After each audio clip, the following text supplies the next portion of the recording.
본명 이영표, 1977년생으로 올해 47살이다. 강원도 홍천군에서 태어났으며 초등학교 때 경기도 안양시로 이사를 갔다.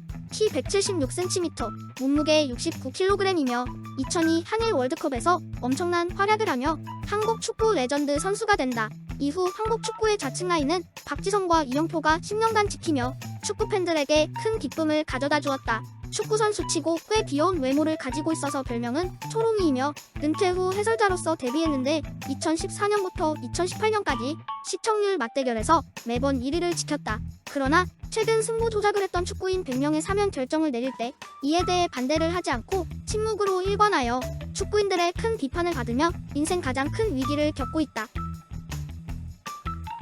이영표는 비리 축구인 100명을 사면한다는 결정을 내릴 때 반대 의견을 내지 않고 묵인하였다. 이영표는 평소 유소년 및 후배 선수들에 대하여 실력이 부족하다거나 자신만큼 노력해봤냐는 쓴소리들을 하면서 국내 축구계의 일침을 놓는 역할을 자처했다. 특히 2014년 브라질 월드컵의 실패에 대해서는 당시 감독인 홍명보를 저격하며 월드컵은 증명하는 자리라며 강한 비판을 했는데 이 발언으로 이영표는 홍명보와 이후 3년간 연락이 끊겼다고 한다. 이렇게 평소 불합리함에 대해서 기득권에게 과감한 발언을 하며 팬들에게 소신 있는 축구인 이미지를 쌓은 이영표였다. 하지만 축구인 사면에 대해서는 침묵하는 위선적인 모습을 보여주자 팬들은 그에게 실망스럽다며 등을 돌렸다. 그 후 부회장직에서 삭제한다고 공식 발표를 했으나 제대로 된 해명 없이 도망치는 거 아니냐면서 끝까지 무책임하다는 평을 받고 있다.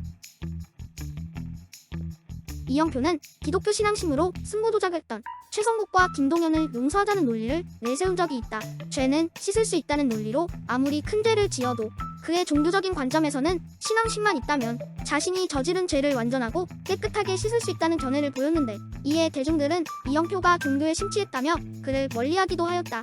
한 네티즌은 이러한 그의 주장에 2003년에 한강에 자식 2명을 내던진 범인이 뱉었던 사건이 기억난다고 했다. 그때 범인은 생활고로 인하여 아이들과 같이 자살하려고 했지만 본인은 기독교인이라서 자살은 못했다고 했다. 그리고 기자가 기독교인인데 사람 죽이는 건 괜찮냐고 묻자 죄는 씻을 수 있다면서 당시 많은 국민들을 분노하게 만든 사건이 있었다고 한다. 이처럼 이영표의 죄는 씻을 수 있다는 발언은 희대의 망언이라며 한국 축구에 대한 부정적인 인식을 확대시켰다.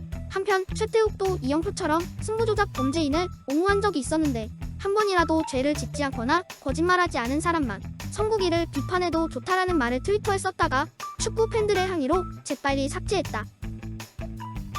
흑자헬스는 노력이 재능보다 중요하다는 이영표의 주장을 정면 반박하고 있다. 흑자헬스는 노력 타령 그만했으면 좋겠다.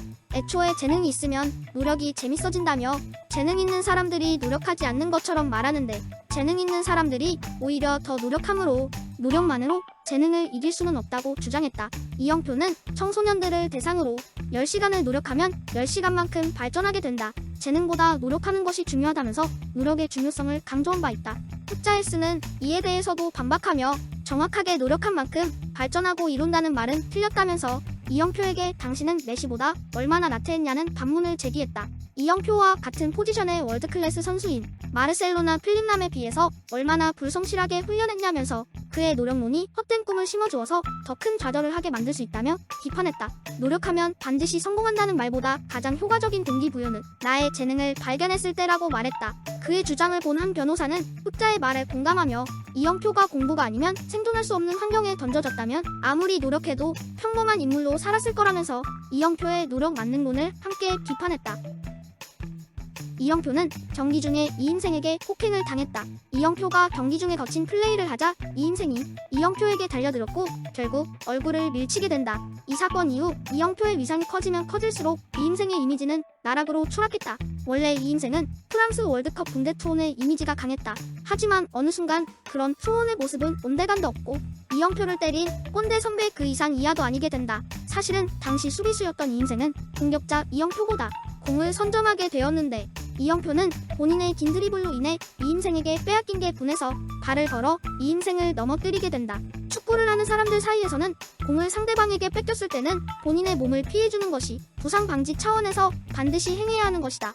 이날 경기는 이인생이 부상으로 복귀한 지 얼마 되지 않아 예민한 상태였고 이영표가 지속적으로 거친 플레이를 하자 대선배인 이인생이 나 부상 복귀한 지 얼마 안 됐으니 조금만 살살하자며 경기 초부터 최소한의 동업자 정신을 발휘해 주길 바랬다고 한다. 하지만 이인생의 부상을 더 집요하게 노린 이영표는 결국 비신사적으로 발을 길게 뻗어 이인생의 부상을 유도하여 이인생을 폭발하게 만들었다. 이때 중계진이 이영표에게 새까만 후배라는 발언을 하며 현재까지도 이인생은 축구계의 꼰대라는 이미지를 떨쳐버릴 수 없게 된다. 사실 모든 축구계의 사람들은 이인생을 정말 착한 사람이라고 말하며 이영표도 본인 때문에 이인생이 이런 이미지를 가지게 된 점이 정말 미안하다고 밝혔다.